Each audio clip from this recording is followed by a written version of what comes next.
Here's another stat. 76% of all Americans say that money is the leading cause of stress in their life. So if 76% of the people say money is the leading cause of stress in their life, what do you think the #1 cause of heart disease, cancer, anxiety, stress, the worry, the things that are crippling our community?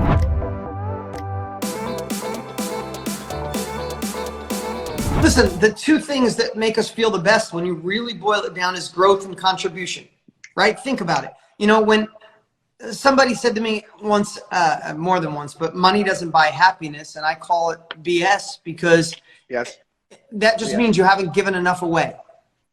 Like, and listen, I love the fact that I retired my mom, and then a few years later I retired my dad. I mean, I've retired my dad since I've been paying my mom and dad for over 25 years. Every week a check, every 3 years a brand new car, right? But here's the thing I want you to think about, especially here in America. There's a lot of craziness going on. Obviously, you're aware of that. I saw you, put the black box up on your thing. That's amazing that you're supporting from another part of the country. But I want to share something, and I really want you to think about this. If you want a desire, like something that pulls you towards finding success, and there's no such thing as overnight riches. There's no such thing as magical money machines. You got to put the work in. You got to learn from people who've already been there. You got to work 25% harder than you think. Don't believe all the bullshit with everybody with their 4 minutes of Lambo. Like you see a 17-year-old kid with a Lambo and you think, I'm not knocking that in any way possible. Like I appreciate all that, but just don't think it's easy. But is it worth it?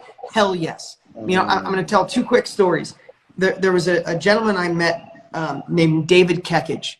David was in a wheelchair. He was paralyzed from the neck down. He was jogging, got hit by a car. And when I met him, this guy was full of energy, and he handed me this little card with Kekage credos on it. It was his credos that he had come up with his whole life. And one of them said, living the hard way is easy, and living the easy way is hard.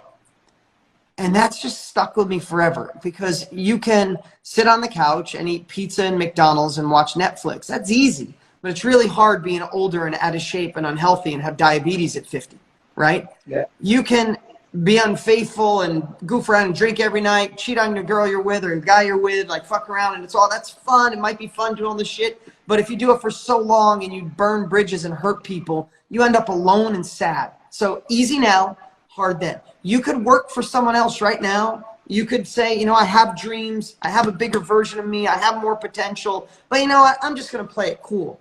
That's easy now, to not step out of your comfort zone. It's easy not taking uncomfortable action. It's easy not taking imperfect action now. But when you're 50 and you're still working the same thing and you haven't filled your potential, I would say that's hard. So what I'd say is I'd rather hustle now. I'd rather go to the gym. Listen, I go to the gym every day. I eat healthy, but I'm 51 years old. I got an 8-week-old and I'm fine. I'm going to live to 100, right? Because I'm putting in the work.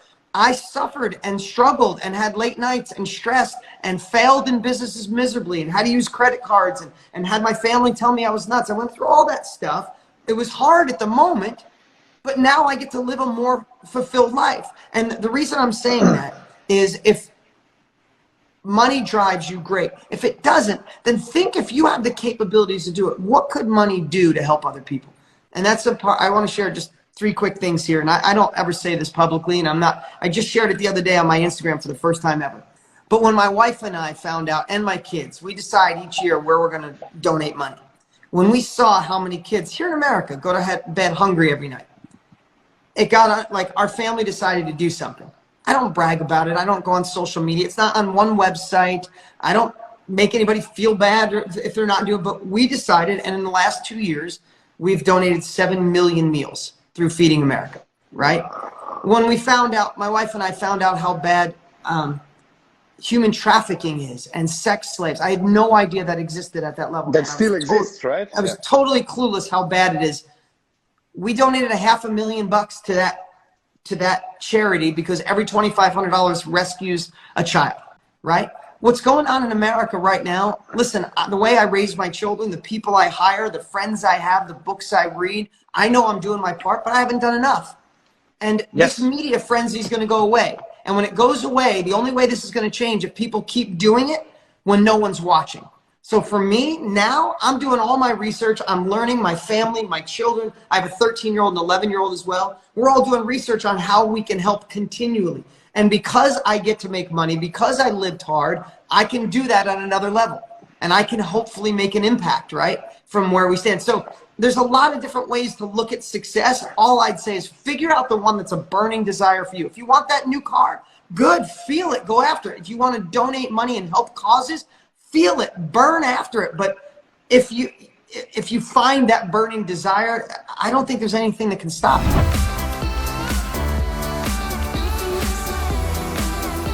Let's talk about money. Money is a weird thing to talk about to some people.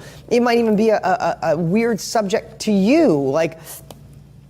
And before I get to that, before I talk about how I think money is the weirdest thing in the world, it's like we have this weird, I said weird way too many times. We have this relationship with money. Like, think about if we were a therapist, right? If we were at a therapist and like money was on one couch and you were on the other and the therapist was there. Money is one of those things that you some people don't like it or afraid to think about it or don't want to talk about it too much. Some people even think money may be bad or money is evil, while simultaneously, it's the thing that causes the most stress and worry in their life. It's really crazy. It's like you desire it because it'll release pain, but at the same time, you're kind of pushing it away. So that's 30,000 foot. Let's dig in. But first, some cool stats I think you guys should look at. CNBC says finances are the leading cause of stress in a relationship. CNBC. Kansas State University did a study, and I'm just pulling little pieces out of a long article, but the top predictor of a divorce is arguing about money. Here's another stat. 76% of all Americans say that money is the leading cause of stress in their life. So if 76% of the people say money is the leading cause of stress in their life, what do you think the number one cause of heart disease, cancer, anxiety, stress, the worry, the things that are crippling our community, our stress? And this report says 76% of people are, the most thing they're stressed about is money in their life. So again, here we go with that relationship. We despise it in so many cases where we get mad on how we can earn it. We get mad we don't have enough of all this stuff. While simultaneously, it's the one thing that can take away so much stress in our lives. So we're going to create a new relationship here in the next few minutes. And I'd really love for you to be open-minded. You know, sometimes we say, hey, I want you to think about this. Sometimes I will talk to people and they want the magic bullet, the magic pill, the magic keypad to hit that is going to make them money overnight. The magic money machine. Hell, there's a lot of people on Facebook making money selling the magic money machine, right? And the more I've been in this game of helping, this industry of helping others achieve more success, more financial success, more stability, while simultaneously where I came from of having nothing in the evolution, the more I look at that, the more I see the evolution of it is 80%, and I probably would have said 20%, then 30, then 40. The older I get, I realize that 80% of what you need to make more money, to be more successful, to start your own business, or thrive in the one that you have, or take a side hustle or side business, or evolve through the ranks in the current job you have, or the sales position, or if you're a network marketer, the ability for you to go faster, quicker, and higher literally lies between here. I think 80% lies between here, and the last 20% are the tactical strategies that you use, whether that's making money in real estate, like I teach so many of my students to do, or making money online, or making money with stocks, or making money in your own business or your own company, or selling information, or whatever it is that you do. I really believe that 20% is the end, because if this isn't right, if the foundation isn't right, things just fall apart, things crumble, you give up too soon, you get frustrated too easy, anxiety and overwhelm happen too fast, and then you back up and you retreat and go, maybe next time. And then you go for the next business or the next thing. I mean, how many times do you bounce and bounce and bounce thinking, this one will be the magical one, this one will be the magical one? No, without the core foundation for success, you could bounce around from job to job, business to business, opportunity to opportunity for your whole life. And I want that to stop. And that's why I don't take you guys being a part of this group lightly. I want to share with you what I believe are the greatest strategies to get you to that next level of where you want to go. So thank you for all the comments of the win. Okay, so let's get to some, let's get to the money relationship and the beliefs that so many people have. And maybe some of these you don't have. So let me go through 4 beliefs that I think are crippling if you have any ounce of it. And we want to spin those today. So number 1, money is scarce. We've all been told that money doesn't grow on trees. And what that is we feel that money is scarce, or in fact, we live in a fear that it's going to run out or going to vanish. And we know that money doesn't vanish. Money's not going away. There's the same amount of money, if not more, around the world than there's ever been. It's not getting smaller. Think about that. Like, really think what I just said. Money is not shrinking, right? In fact, this year in America alone, and I've said the stats, a lot of you have heard this, but because it boggles my mind, that there's 1,700 new millionaires being created every day in America. Think about that, 1,700 new millionaires every single day in America. Is that 80? Doing the math? Like every hour, every. I mean, it's crazy, right? So think about that. And I took some notes here. So instead of the question, and this is one I really want you to think about. What happens is when we think about money is scarce and it doesn't go on trees and we have this feeling that it's getting shrinking and it's going away, what we ask ourselves is this: how do I protect myself? How do I save this money? How do I make sure no one takes what I have? And that mindset keeps you on the sidelines.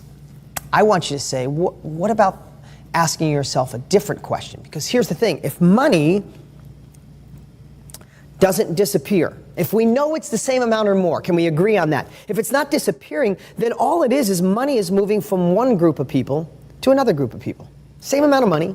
If there's still, let's say there's $100 and you're moving it around amongst a bunch of people, it's just who's getting the chunk of it. There's still $100. The same sum total is there. It's just moving differently. So the question you should be asking yourself is not how do I hold on to what I have? How do I make sure I don't lose any of this? How do I make sure, I keep the lights off at night? I'm not saying you shouldn't be conservative. What I'm saying is instead of having that mindset, what we should be saying is how do I become the person? And this is one, write this down. I hope you're paying attention here today, guys. I hope you're not playing with social media, looking around, try to focus on this, because the question should be, how do I become the person where the money is moving to rather than away from? Right? Just the same thought process, just a different shift. Instead of thinking money is scarce and it's going away, no, there's 1,700 new millionaires a day in America alone being created right now. Money's not getting scarce. It's just those people, money is flowing to them, and somebody else who's standing there trying to protect themselves and thinking in a scarce mindset, their money is slowly going away. Now, I am surely not going to be an advocate or say that you shouldn't be conservative, that you shouldn't save money, that you shouldn't be smart with your money. Of course you should. But here's what I know. In the evolution of my life of going from that kid living in a bathroom with my dad and not having money and all those things, and I'm not saying that to give you my pitch or my story, but when I look back at when I tried to save and be conservative because I listened to, maybe grandparents that went through the Depression, or listened to people that, was like, you're crazy. What I realize is when you change your mindset on money, when you gain the capabilities, and when you take action, it is, in my opinion, you could disagree with me, in my opinion, money is easier to flow to you and make it than it is to save it. I even look at that in my business. I'll be like, hey, let's tighten up on expenses. And I'll look through all these things like, okay, if we tighten up all those, because we're such a big company now, we could save this much. But if I write a new book, if I start a new campaign, if I do some more real estate deals, I can bring in this much with the same amount of effort. Like, save this much or just make this much. How the hell with it? Keep everybody there, keep the lights on. I'm gonna go make it over here. Now, I might be an extreme, but I'd like to give you a little bit of that. That if we stand on the sidelines envying those making more, being not jealous, but like desiring what other people have, but we're afraid because we want to hold on to what we have and be afraid to take action, a lot of times those opportunities pass us by. Okay, number 2, thank you guys for the comments coming in. Laura, you're awesome too. This is awesome. We didn't say I was awesome, but I'm going to say you're awesome. So let's look at number 2. We believe if we make it, that we're taking it from others or hurting others. And that's so false. But I want you to dig in, and I'm not going to go deep on this one. I just want you to think about that, because I will talk to people who are just anti-money. They want to be in, it's this like two forces fighting inside their body. They want to start their own business. They want to be a capitalist. They want to be an entrepreneur. They want to take ownership of their life. They want to be in control, while simultaneously they feel bad because they feel like if they're making too much of it, they're actually taking it from other people. They're not, you're not. In fact, I want you to have a new thought process on that. When you make money, if you want to change the world, if you want to make an impact on your family, if you want to make an impact on your church, if you want to make an impact on those that need it, those in Houston right now, those in Florida right now, or those struggling in the Midwest, or those struggling in Mexico, or around the world, or build a school in Africa, you have a desire, you have an obligation to make money. And in fact, when you make money, you help the world thrive. If you get the economy in your house thriving, and you get that security and confidence and feel like I'm freaking safe no matter what, I'm making enough to live the lifestyle I want, I'm safe, you get to impact other people. Now, let's take it to another level. You start making more money. Are you actually taking it from people? Or if you get the economy in your house going, and then you flourish in your house, do you maybe hire someone to take care of your lawn? Do you hire someone to take care of your house? Do you hire someone to make meals for you? Do you drop off more dry cleaning? Do you get a new car? Do you maybe upgrade in a house? Do you start leaving the air condition lower? Do you get a personal trainer? Do you get a naturopath? Do you get a nutritionist? When you make money, you help the world grow. This is the complete opposite. It's completely false to think that if you make money, you're hurting someone else. When you make money and change the economy in your house, you can change the economy and affect the world. Someone who doesn't have a job mowing a lawn right now could have a lawn mowing company or business if you get out there and make more money and start spending.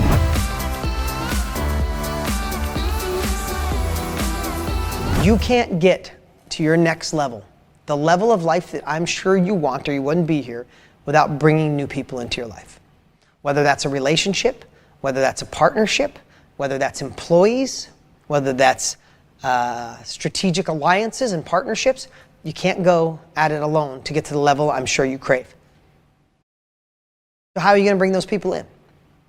I'm telling you, after over $1 billion in sales and revenue with my brands and my companies, after monumental mistakes, after some incredible accomplishments, after being an entrepreneur for 33 years, I'm telling you, you spend time understanding the values of that person you need sitting next to you, and then you look internally, understand your values, you bring in people with the right values, nothing will allow you to grow in here and with this than what I'm sharing with you today. If it's not time for you to bring people in your life, remember what we're sharing today and come back and visit this. Tag it. Remember the name of this. Remember the date of this training, because this training is a game changer. Now I want to share some of the values that I used. I went through an exercise. Okay, questions. Go ahead, start putting a cue with the questions. If they go really quick, I'll do my best to go back and look at them. But I want to share when I was hiring, some of the values that I wrote down when it was looking through the eyes of who I wanted around me. And I think I wrote this 2.5 years ago. Number one, hungry for achievement. You might want to steal some of these and write them down. Number one, hungry for achievement. I need somebody who's just hungry for the next level. They want to grow. They're not just looking for a job, there are some people that would be happy if you paid them 60 grand a year to sit in a chair and stare at a field to make sure rabbits didn't eat the lettuce. 60 grand a year to sit and watch rabbits? Hells yes, I'll take it. Not the person I want. I want someone to go, no, I'll sit here and watch it if I could run the farm or maybe own that field someday.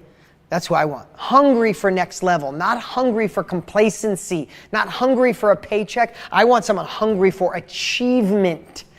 Think of those words. Somebody hungry to achieve, not hungry to just get the job done and do what I have to do to get my paycheck. Okay, another one was whatever it takes.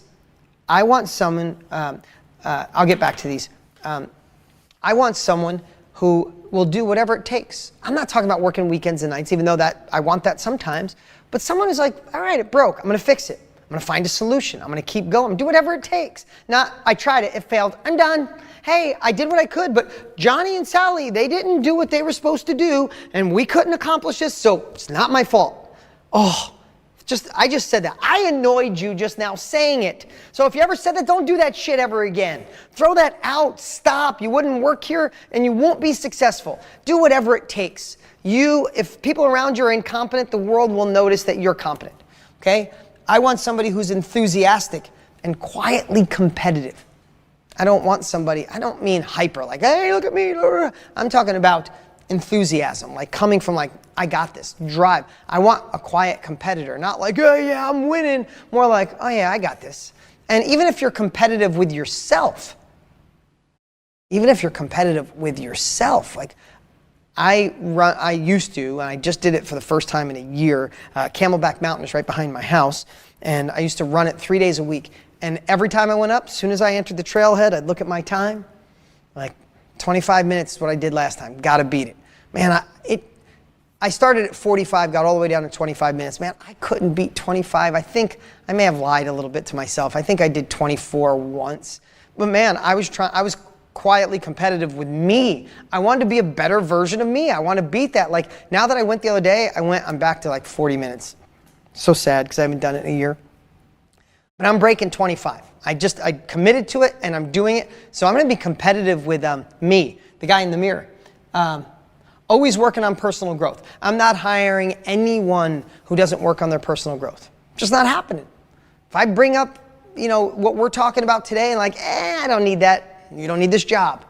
Don't need to be in a relationship. You wouldn't be my partner. I wouldn't start a new company with you. It just ain't happening. We talk different languages. You talk Spanish or Latin. I talk English. Wayne, it's not working. I need someone who's a team player. I shared that before. I don't want somebody that's all about significance and what's my badge. It's like, no, you need to be a team player. You need to look out for the people around you. You do that, you could be on this team. I need somebody that wants it.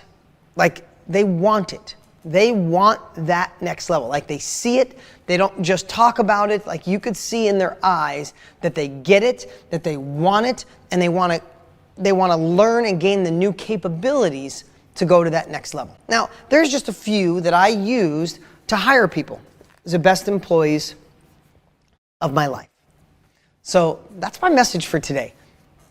I used to think it was the tool, write the book, do the real estate deal, build the course, start the company, create the restaurant. Then I realized, none of that works without going upstream to develop the habits for success. So I wrote a habits book. So it's one of the best-selling books on the planet right now. But now, not that I just realized, but I know none of those habits will stick without really knowing your values and anchoring them in. And I have to tell you, there may be some values that, some things that you do that compromise your values. I know I did. It's okay. Once you write them down, you could say, you know what? That's not my values. I'm going to work on never doing that again, never lying again, never being unfaithful again, never being deceitful again, never talking to homeless people that way, never compromising my ethics. Whatever it is you got to do, get aligned with your values.